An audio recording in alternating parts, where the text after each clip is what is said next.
نحمده ونصلي على رسوله الكريم أما بعد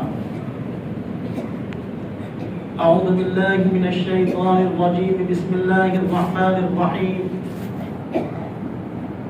لتبلون في أموالكم وأنفسكم ولتسمعن من الذين أوتوا الكتاب من قبلكم ومن الذين أشركوا أذى كثيرا وإن تصبروا وتتقوا فإن ذلك من عزم الأمور صدق الله العظيم. عزیزان محترم، عزیز دوست اور بزرگوں، اللہ ہی کی توفیق سے اور اسی کے فضل و کرم سے الحمدللہ آج ہمارا قرآن شریف تراویح کے اندر مکمل ہوا، اور مکمل ہونے کے ساتھ ساتھ ہم نے قرآن شریف کو 2 مرتبہ شروع بھی کر دیا. چاہے ہم کیسے ہی ہو، کسی بھی خاندان سے تعلق رکھتے ہو، ہماری تہذیب، تمدن، کلچر کیسا ہی ہو، سوچ کیسے ہی ہو، کیسے ہی ماحول کے اندر ہم زندگی گزارتے ہو، لیکن الحمدللہ مسلمان ہیں، مسلمان گھرانے میں پیدا ہوئے ہیں. کسی نہ کسی طرح کچھ نہ کچھ دین کی باتیں کانوں میں پڑتی رہتی ہیں، جس کی وجہ سے اتنا تو ہم کو الحمدللہ پتہ ہے کہ قرآن پورا کہاں ہوتا ہے اور شروع کہاں ہوتا ہے. اور چاہے کیسا ہی مسلمان ہو، جب اس کے کانوں میں اس کی مخصوص جو کچھ آیتیں اور مانوس قرآن کے وہ الفاظ جب کانوں میں پڑھتے ہیں تو اس کو سمجھ آ جاتا ہے کہ پڑھنے والا کیا پڑھ رہا ہے. آپ نے الحمدللہ ابھی 20ویں رکعت کے اندر سنا ہوگا کہ 20ویں رکعت ہماری شروع ہوئی الف لام میم سے اور پوری ہوئی هم المفلحون پر. 19ویں رکعت ہماری پوری ہوئی قل اعوذ برب الناس پر. ایسا صرف یہاں نہیں ہوا ہے بلکہ ہر جگہ، یہاں تک کہ بچے جب حافظ قرآن بنتے ہیں تو ان کو بھی ان کا قرآن جب آخری درس اپنے بزرگ یا اپنے استاد کے سامنے جب سناتے ہیں تو یہی هم المفلحون تک سناتے ہیں. حرمین شریفین کے اندر مکہ اور مدینہ کے اندر بھی آج بھی آپ چلے جائیے، وہاں بھی قرآن یہیں پر مکمل کرتے ہیں. اس کی ایک بہت بڑی وجہ ہے. اللہ کے نبی حضرت محمد صلی اللہ علیہ وسلم سے ایک صحابی نے سوال کیا، ای العمل احب الی اللہ، کہ اللہ کے رسول، اللہ کے نزدیک سب سے پسندیدہ عمل کون سا ہے جو اللہ کو بہت پسند ہو؟ تو نبی علیہ السلام نے اس صحابی کو جو جواب دیا وہ یہ تھا، الحال المرتحل. در حقیقت الحال والمرتحل اس مسافر کو کہتے ہیں جو سفر سے واپس آئے اور واپس آنے کے ساتھ ہی اگلے سفر کی وہ تیاریاں شروع کر دے اور اگلے سفر کے لیے وہ نکل جائے. محترم دوست اور بزرگوں، ان 2 لفظوں میں نبی علیہ السلام نے سائل کے اس سوال کے جواب میں یہ لفظ استعمال فرمائے. اس کا مطلب یہ ہے کہ قرآن شریف کو اتنا پڑھو، اتنا پڑھو، اتنا پڑھو کہ جب قرآن شریف مکمل ہو جائے تو ایسا نہ سمجھو کہ ہمارا قرآن پورا ہو گیا، بلکہ پورا ہونے کے ساتھ ہی ساتھ قرآن کو 2 مرتبہ شروع بھی کر دو. تب سے لے کر آج تک امت مسلمہ میں تواتر کے ساتھ ہر مسجد میں ہر حافظ بننے والا بچہ جب کبھی اس کا قرآن پورا ہوتا ہے تو پورا ہونے کے ساتھ ساتھ فوراً اس کو شروع بھی کر دیتا ہے.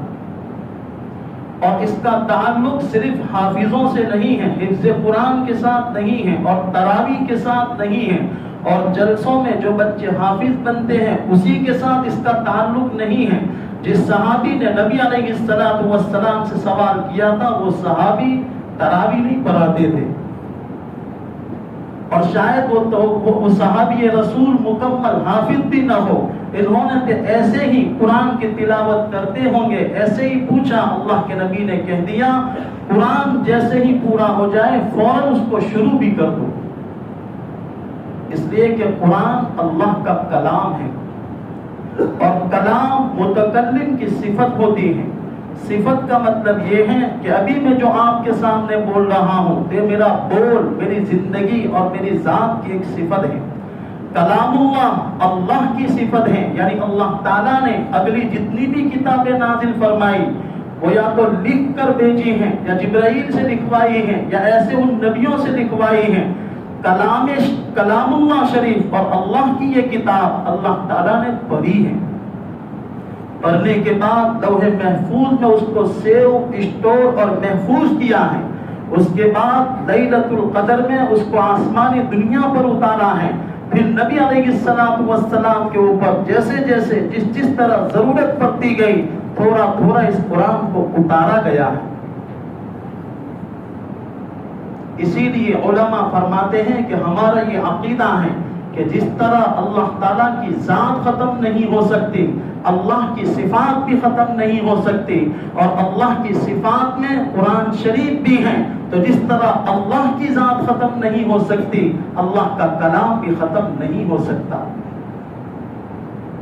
اسی لیے آپ دیکھیں گے جن قوموں کا تعلق اس قرآن کے ساتھ جڑا ہوا ہے، اسی لیے اللہ کے نبی نے یہ فرمایا ہے، اور صحیح حدیث کے اندر اللہ کے نبی نے یہ ارشاد فرمایا ہے، یہ قرآن جس کو تم پڑھتے ہو یہ اللہ تعالیٰ کی بہت بڑی نعمت ہے، یہ اللہ تعالیٰ کی بہت بڑی دولت ہے، اور اللہ تعالیٰ جتنا بڑا ہے اس کا یہ قرآن، اس کا یہ کلام، اس کی یہ کتاب اتنی ہی بڑی اور اتنی عظیم الشان ہے۔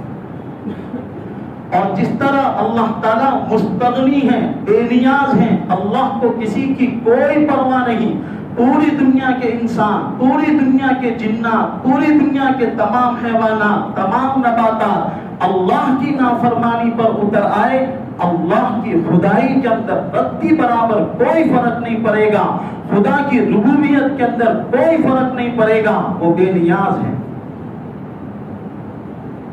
اور پوری دنیا کے تمام انسان، تمام جنات، تمام جانور، تمام نباتات، تمام جمادات اس کی عبادت، اس کی فرما برداری، اس کی اطاعت کے اندر لگ جائے، تب بھی اللہ کو کوئی فرق نہیں پڑے گا۔ وہ بے نیاز ہے، وہ مستغنی ہے، اس کو کوئی ضرورت نہیں ہے۔ تو جس طرح اللہ بے نیاز ہے، اللہ مستغنی ہے، اسی طرح اس کا یہ کلام، اس کا یہ قرآن، اس کی یہ کتاب، یہ بھی اتنی ہی مستغنی اور بے نیاز ہے۔ اللہ تعالیٰ نے ناظرہ قرآن شریف کی دولت سے نوازا ہے، یا حفظ قرآن شریف کی دولت سے نوازا ہے۔ کوئی حافظ یا کوئی عالم یا کوئی مفتی یا کوئی بھی ناظرہ بننے والا یہ سوچے کہ میرے سینے میں قرآن ہے، اب میں نہیں پڑھتا، چاہے کتنا ہی بڑا عالم ہو، قرآن سے اس کا ربط ٹوٹ جائے گا، قرآن بھول جائے گا۔ ناظرہ قرآن پڑھا ہوا بچپن میں مدرسے اور مکتب کے زمانے میں بہترین قرآن ناظرہ پڑھتا تھا، لمبے عرصے تک قرآن سے ربط ٹوٹ گیا، نہیں پڑھ سکے گا۔ نبی علیہ السلام کی حدیث شریف ہے، فرمایا اس قرآن کو پڑھتے رہا کرو، پڑھتے رہا کرو، اونٹ اپنی رسی سے اتنا جلدی نہیں چھوٹ کر بھاگ جاتا جتنا جلدی یہ قرآن سینوں سے اڑ جاتا ہے۔ اس لیے اللہ کے نبی نے اس صحابی کے سوال کے جواب میں جو یہ بات فرمائی کہ قرآن کو پورا کرنے کے بعد فوراً اس کو شروع بھی کر دو، اسی لیے کہ اللہ جس طرح بے نیاز مستغنی ہے، اس کی یہ کتاب بھی اتنی ہی بے نیاز اور مستغنی ہے، اس کو پڑھتے رہا کرو۔ اللہ تعالیٰ نے اس تراویح کے ذریعے سے مکمل قرآن شریف ہمیں پڑھنے کی اور آپ کو سننے کی توفیق عطا فرمائی۔ اللہ تعالیٰ کا ایک دستور ہے، اللہ بہت بڑے ہیں، بہت طاقت والے ہیں، اس کو الیکشن کی کوئی ضرورت نہیں ہے۔ دنیا کی بڑی بڑی سلطنتیں، بڑی بڑی حکومتیں جب کسی عہدے کے لیے کسی انسان کو سلیکشن کرنا چاہتے ہیں اور اس کو منتخب کرنا چاہتے ہیں، آپس میں اختلاف ہوتے ہیں۔ کوئی کہتا ہے اس عہدے پر اس کو رکھا جائے، دوسرا کہتا ہے اس کو رکھا جائے، تیسرا کہتا ہے اس کو رکھا جائے، تو اس کے لیے پھر الیکشن ہوتا ہے، ووٹنگ ہوتی ہے۔ جس کے ووٹ زیادہ ہوں گے اس کو یہ عہدہ ملے گا، جس کے نمبرات زیادہ ہوں گے اس کو یہ ڈگری اور یہ عہدہ ملے گا۔ اللہ بے نیاز ہیں، اس کو کسی کی بھی ضرورت نہیں ہے۔ اللہ دلوں کی کیفیت کو دیکھتے ہوئے بغیر الیکشن کے سیدھا سلیکشن کرتے ہیں کہ دلوں کی کھیتیاں کیسی ہیں، دلوں کا ضمیر اور اندرون کیسا ہے۔ اس اندرون کی کیفیت کو دیکھتے ہوئے اللہ چن چن کر سلیکشن کر کر کے مسجدوں کے اندر لا کر پہلی صف میں، تراویح میں اور روزوں کی اللہ تعالیٰ یہ توفیق دیتے ہیں۔ اس لیے اگر اللہ تعالیٰ کی طرف سے ہم کو اس تراویح کی توفیق ملی ہے تو ایسے لوگوں کو یقیناً 2 رکعت شکرانے کی پڑھنی چاہیے کہ اس نفاق کے دور میں، دجل اور دجالیت کے دور میں، خود غرضیوں کے اس دور میں، نبوت کی دوری کے اس دور میں اور اس جہالت بھرے دور میں، غفلت کے دور میں اللہ نے الحمدللہ تراویح کے اندر پورا قرآن شریف پڑھنے کی ہم کو توفیق دی۔ یہ کوئی معمولی عمل نہیں ہے، یہ اللہ تعالیٰ کی طرف سے ہمارے اوپر بہت بڑا کرم ہے، بہت بڑا فضل ہے، بہت بڑا انعام ہے۔ اور اللہ اب بھی یہ چاہتے ہیں کہ میرے بندے پلٹ کر واپس میری طرف آ جائیں۔ جب اللہ تعالیٰ نے ہمارے ساتھ اتنی مہربانی کی ہے، اتنا کرم کیا ہے، اتنی بھلائی کی ہے اور الطاف و عنایات کی اتنی بارش ہم پر برسائی ہے، تو اب ہمیں چاہیے کہ اللہ تعالیٰ کے ان انعامات، احسانات، انعامات، الطاف و عنایات کی شکر گزاری کرتے ہوئے ہم اس قرآن کے ساتھ وابستہ رہیں اور قرآن شریف کے متعلق ایک بات اچھی طرح سے یاد رکھیں کہ قرآن شریف کو اللہ تعالیٰ نے جو اس دنیا کے اندر اتارا ہے، پوری دنیا میں بہت سی حکومتیں، بہت سی سلطنتیں چلتی ہیں اور ان حکومتوں اور سلطنتوں کے چلانے والے بڑے بڑے ماہر لوگ ہیں، ان کے قوانین بڑے مضبوط ہیں، لیکن یہ تمام کے تمام قوانین، ضابطے، رابطے یہ انسانی کھوپڑیوں کے تراشے ہوئے ہیں۔ اور انسان چاہے کتنا ہی ذہین ہو، کتنا ہی عقل مند ہو، کتنا ہی مدبر کیوں نہ ہو، انسان ہے جو نسیان سے بنا ہے، اور نسیان کا مطلب بھول اور غلطیوں کا پلندہ، کہیں نہ کہیں اس سے غلطی ضرور ہوتی ہے۔ اس غلطی سے بنے ہوئے انسان کے بنائے ہوئے قانون 100% انسانیت کو کبھی کامیابی نہیں دے سکتے، 100% کبھی بھی انسان کو دنیا اور آخرت کی بھلائیاں کبھی نہیں دے سکتے۔ وقتی فائدے ضرور نظر آ سکتے ہیں لیکن ہمیشہ ابد الآباد کبھی بھی یہ کامیابی نہیں دے سکتے، اس لیے کہ یہ انسان کبھی بھی اللہ کے مقابلے میں نہ کامل ہوا ہے، نہ کامل تھا اور نہ کامل ہو سکتا ہے۔ اللہ تعالیٰ نے اس قرآن کو جو اتارا ہے اور اس قرآن سے پہلے جتنی بھی آسمانی کتابیں اتاری گئی تھیں وہ صرف تلاوتوں کے لیے نہیں اتاری گئی تھی۔ یقیناً قرآن کی تلاوت پر بہت ثواب ہے، ایک ایک لفظ پر کئی ہزار نیکیاں ملتی ہیں، لیکن یہ کتاب صرف اور صرف تلاوت کے لیے نہیں اتاری گئی ہے، بلکہ یہ کتاب انسانی زندگی کے لیے آئیڈیل ہے، ایک نمونہ ہے۔ کیا مطلب آئیڈیل ہے، کیا مطلب نمونہ ہے؟ کہ انسان پیدا ہونے سے لے کر مرتے تک اور صبح سے لے کر شام تک اور شام سے لے کر سونے تک 2400 گھنٹے کی اس کی جو زندگی ہے، اس زندگی میں اس کا کاروبار ہے، اس زندگی میں اس کی معاشرتی زندگی ہے، اس زندگی میں اس کی اخلاقی زندگی ہے، اس زندگی میں اس کی خاندانی زندگی ہے، اس زندگی میں اس کی نجی زندگی ہے۔ درجے کے انسانیت کا اٹھنے والا ہر قدم جب اٹھے تب اور اٹھنے کے بعد جب وہ دوسرا قدم رکھے تب، اٹھتے اور رکھتے ہر قدم پر یہ انسان اگر اپنی زندگی میں قرآن کے قانون کو نافذ کر سکتا ہے، دنیا آخرت کی کامیابیاں اور بھلائیاں اس کی جھولی میں آئے گی۔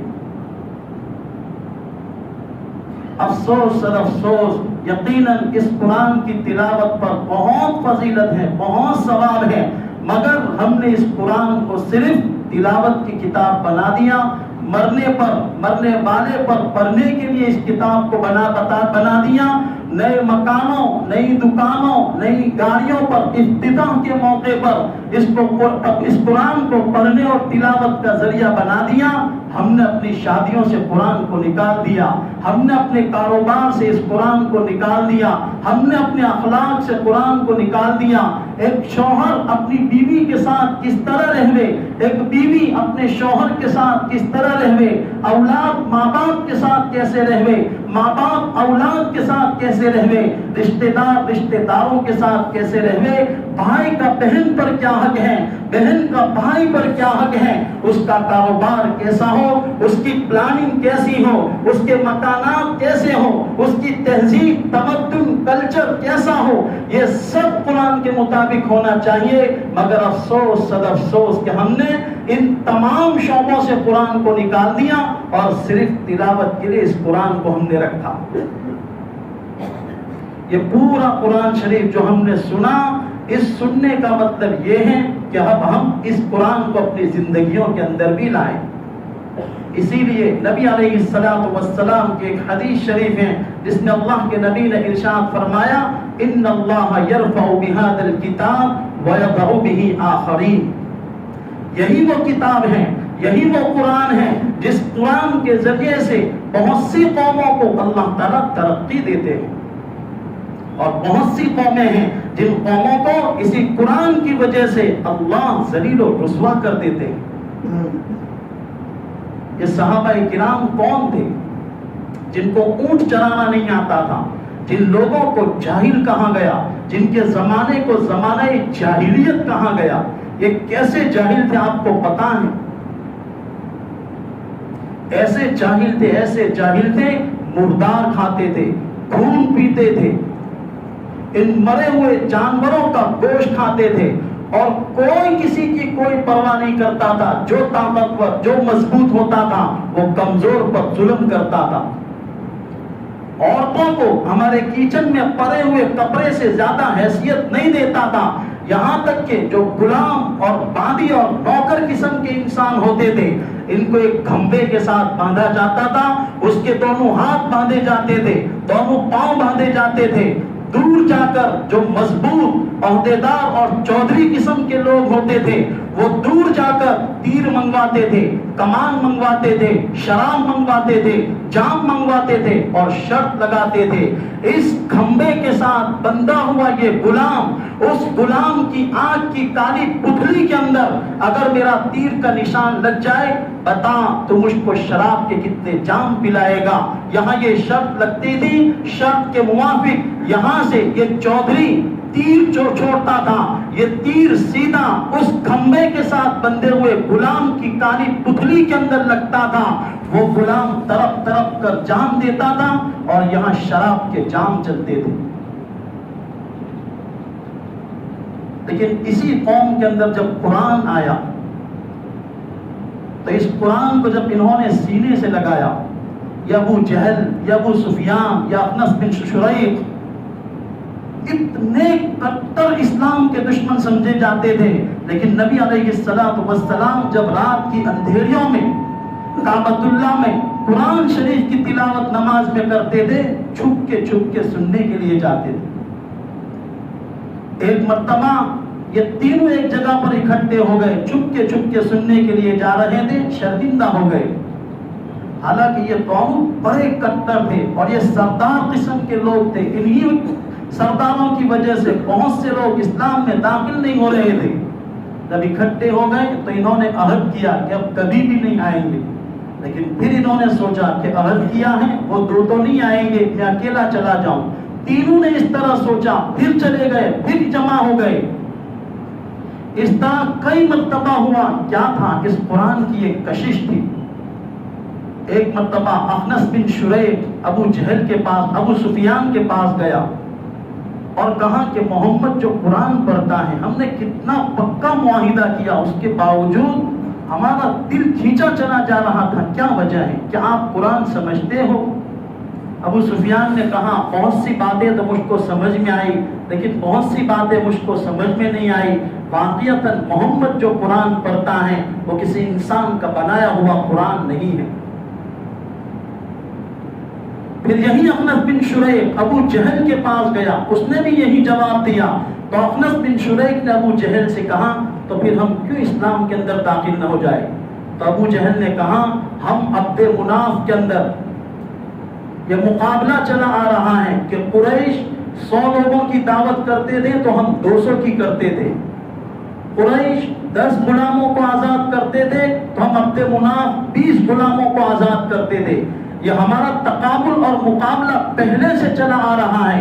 اب قریش یہ کہتا ہے کہ ہمارے خاندان میں ایک محمد نام کا پیغمبر اللہ نے بھیجا ہے، تو یہ سب دنیاوی اور مادی چیزیں تو ہم کر سکتے تھے، لیکن پیغمبر کہاں سے تلاش کر کے لائے؟ یہ ہماری ناک کا مسئلہ ہے، ذات کا مسئلہ ہے، خاندان کا مسئلہ ہے، ایمان نہیں لا سکتا۔ اور یہ ابو سفیان ایک مرتبہ حضرت فاطمہ رضی اللہ تعالی عنہا جو اللہ کے نبی کی آخری بیٹی ہیں، جس فاطمہ کو اللہ کے نبی نے اپنے جگر کا ٹکڑا کہا اور بے لوث محبت تھی، حضرت عائشہ صدیقہ رضی اللہ تعالی عنہا فرماتی ہیں حضرت فاطمہ نبی علیہ السلام کی بالکل 2 کاپی تھی، عبادت کرنے میں، چلنے میں، پھرنے میں۔ حضرت فاطمہ جو چلتی تھی حضور جیسا چلتی تھی، حضرت فاطمہ کا چہرہ حضور جیسا تھا، حضرت فاطمہ عبادت اللہ کے نبی کی طرح کرتی تھی۔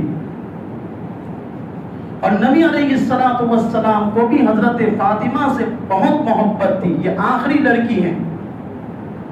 ایک مرتبہ ابو جہل نے دشمنی کی وجہ سے حضرت فاطمہ کو ایک تماچا مارا، روتی ہوئی اپنے باپ نبی علیہ السلام کی خدمت میں حاضر ہوئی۔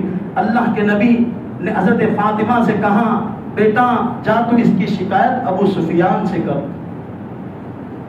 چنانچہ فاطمہ روتی ہوئی ابو سفیان کے پاس گئی، ابو سفیان نے اپنی بھتیجی فاطمہ کا ہاتھ پکڑا، ابو جہل کے گھر لے کر گیا اور حضرت فاطمہ سے کہا بیٹا فاطمہ جس طرح اس ابو جہل نے تیرے چہرے پر تھپڑ مارا ہے، اسی طرح آج اس بڑی محفل کے اندر اس کے چہرے پر تھپڑ مار، تاکہ آئندہ جب یہ تجھ پر ہاتھ اٹھائے تو ہاتھ اٹھانے سے پہلے 100 مرتبہ سوچے کہ ہم نہتے اکیلے تنہا نہیں ہیں۔ چاہے مذہبی اعتبار سے ہم دشمن ہیں، مذہبی اعتبار سے ہمارے اختلافات ہیں، لیکن یہ میرے خاندان کا ہے۔ چنانچہ حضرت فاطمہ نے اسی وقت ابو جہل کے چہرے پر تھپڑ مارا اور وہ دیوس کچھ نہیں بول سکا۔ حضرت فاطمہ نبی علیہ السلام کی خدمت میں حاضر ہوئی۔ ابو سفیان نے کہا تھا جا بیٹا فاطمہ اپنے باپ محمد سے کہہ دینا کہ ابو سفیان نے میرا بدلہ دلوا دیا۔ چنانچہ حضرت فاطمہ جب نبی علیہ السلام کی خدمت میں حاضر ہوئی اور اللہ کے نبی کو یہ خبر دی کہ ابو سفیان نے میرا بدلہ لے لیا، تو اللہ کے نبی نے اسی وقت ایک دعا دی تھی کہ اللہ ابو سفیان کے اس احسان کو بھول مت جانا۔ چنانچہ اسی دعا کا نتیجہ تھا کہ ابو جہل کو ایمان کی دولت نہیں ملی، اخنس بن شریق کو نہیں ملی، بڑے بڑے چودھریوں اور لیڈروں کو نہیں ملی، ابو سفیان کی اس احسان اور اس حمایت کی وجہ سے اللہ نے ایمان جیسی دولت دے دی۔ پھر کیا ہوا؟ یہ عمر ابن الخطاب جو کہتے ہیں جب میں چھوٹا تھا میرا باپ مجھ کو اونٹ اور بکریاں چرانے کے لیے بھیجا کرتے تھے، مجھ سے اونٹ اور بکریاں سنبھلی نہیں جاتی تھی، کوئی ادھر بھاگتی کوئی ادھر بھاگتی، شام کو جب بکریاں لے کر واپس گھر آتا میرا باپ مجھ کو ڈانٹتا تھا اور کہتا تھا اے عمر تجھ سے بکریاں نہیں چرائی جاتی، آگے چل کر تو کیا کرے گا؟ جب محمد کے قدموں میں آ گئے، قرآن کو سینے سے لگا دیا، کیا ہوا؟ یہی عمر قوموں کی اماموں کے امام بنے، اور کیسے حاکم بنے، کیسے خلیفہ بنے۔ ان کی سلطنت کے دور میں، ان کی خلافت کے دور میں ایک وقت دجلہ کے اندر سیلاب آیا اور سیلاب ایسا آیا اور اس زمانے میں جو خبروں کو پہنچانے کا ذریعہ ہوا کرتا تھا اور اس زمانے کا جو نظام اور سسٹم ہوتا تھا، ہر چند کلومیٹر پر ایک چوکی بنی رہتی تھی، وہاں سے خبر 10 کلومیٹر پر پہنچتی تھی، یہ 10 کلومیٹر والے اگلے 10 کلومیٹر پر پہنچاتے تھے۔ حضرت عمر نے اپنے اس پورے محکمے کو بالکل ایکٹیو کر دیا اور کہا دجلہ کے سیلاب کے ایک ایک لمحے کی خبر مجھ تک پہنچنی چاہیے۔ حضرت عمر راتوں کو سوتے نہیں تھے، دعاؤں میں لگے رہتے تھے، کھانا اچھا نہیں لگتا تھا، پینا اچھا نہیں لگتا تھا کہ میں مسلمانوں کا امیر ہوں، میں مسلمانوں کا خلیفہ ہوں اور میری خلافت اور امارت کے اندر مسلمانوں کے ایک ملک کے اندر ایک دریا کا سیلاب آیا ہے، کسی کو نقصان نہ پہنچے۔ چنانچہ خبر ملی کہ ایک کتا دجلہ کے سیلاب کے اندر بہہ کر ضائع ہو گیا اور مر گیا۔ چنانچہ یہ خبر حضرت عمر تک جب پہنچی، مدینہ کے اندر اعلان کرایا اور کہا مدینہ کے اندر جتنے بھی صحابہ ہیں، مدینہ کے اندر جتنے بھی مسلمان لیڈر ہیں، فوراً اسی وقت ایمرجنسی مسجد نبوی میں حاضر ہو۔ اس زمانے میں مسلمانوں کی پارلیمنٹ یہی مسجد نبوی تھی، اس زمانے مسلمانوں کی سب سے بڑی ہاسپٹل مسجد نبوی تھی، اس زمانوں میں سب سے بڑا بیت المال مسجد نبوی تھا، سب سے بڑی بینک مسجد نبوی تھی۔ ہم نے مسجد کی جو حیثیت اور مسجد کا جو تصور آج کے دور میں بنایا ہے، دور صحابہ میں یہ تصور نہیں تھا۔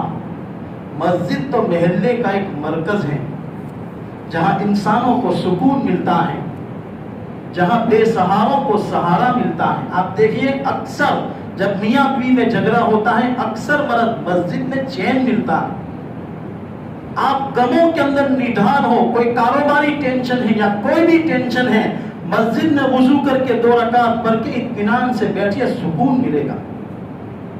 مگر افسوس ہم نے مسجد کو پتہ نہیں ایک مارکیٹ، منڈی اور بازار بنا دیا ہے۔ آپ دیکھیے جتنی بھی ہماری شاہی مسجدیں ہیں، بڑی بڑی جو مسجد، تاریخی مسجدیں، ان مسجدوں کو مسجد چھوٹی ہوگی اور چوک بڑا ہوگا، وہاں باقاعدہ ٹریننگ دی جاتی تھی، مشق کرائی جاتی تھی۔ اور جو بڑی بڑی شاہی مسجدیں ہیں، ان مسجدوں کو چوک میں باقاعدہ سائڈ میں کمرے بنے ہوتے ہیں، یہ کمرے مہمان خانے ہوتے تھے۔ بڑے بڑے اکابرین، بڑے بڑے بزرگان دین یا کوئی بھی مسافر یا مہمان آتا تھا، ان کو وہاں ٹھہرایا جاتا تھا، کھانے پینے کا پورا انتظام مسجد سے ہوتا تھا۔ حضرت عمر نے تمام لیڈروں کو مسجد نبوی میں جمع کیا اور رونے لگے۔ یہ مسلم لیڈر صحابہ پوچھ رہے ہیں اے امیر المؤمنین کیا ہوا؟ فرمایا میری حکومت کے اندر ایک کتا مر گیا ہے، کل قیامت کے دن نبی علیہ السلام نے اللہ کی عدالت میں میرا گریبان پکڑ لیا اور پوچھ لیا اے عمر تجھ کو خلیفہ اور امیر بنایا تھا اور تیری عمارت میں کتا ضائع ہو گیا، بتا اس کا کیا جواب ہے؟ او میرے ساتھیوں، میں اس کا جواب کیا دوں گا؟ کہاں وہ کمزوروں پر ظلم کرنے والے اس کتے کے مرنے پر تڑپ رہے ہیں، اس کے بالمقابل وہ لوگ جن کو آسمانوں سے دسترخوان دیے گئے، جن کے اوپر نہ جانے کیسے کیسے انبیاء اتارے گئے، اور جن کے بارے میں کہا یا بنی اسرائیل اذکروا نعمتی التی انعمت علیکم وانی فضلتکم علی العالمین، اس وقت کی تمام قوموں میں تمام قوموں پر فضیلت جن کو دی گئی۔ آج بھی دیکھیے جتنی بھی بڑی بڑی ویپن اور بڑی بڑی مشینریاں وجود میں آ رہی ہیں، یہ یہی یہود و نصارہ بنا رہے ہیں۔ کیوں؟ یہ نبیوں کی اولاد ہیں، ان میں نہ جانے کتنے انبیاء اتارے گئے، لیکن یہ قوم جب ہمارے نبی کو ٹھکرا دیتی ہے، قرآن کو ٹھکرا دیتی ہے، تو کیا ہوا؟ کونوا قردۃ خاسئین، کسی کو بندر بنایا، کسی کو خنزیر بنایا۔ روایتوں کے اندر آتا ہے ان یہود و نصارہ کی بعض قوموں کو پوری کی پوری بستیاں 60 ہزار لوگوں کو ایک ساتھ بندر بنا دیا، جو تورات پڑھتے تھے۔ اور نبی علیہ السلام کے زمانے میں بیت المدراس نام کا مدینہ میں ان کا بہت بڑا دارالعلوم تھا، سب کچھ کرتے تھے، عبادت ہم سوچ نہیں سکتے اتنی کرتے تھے۔ کیوں بندر بنائے گئے؟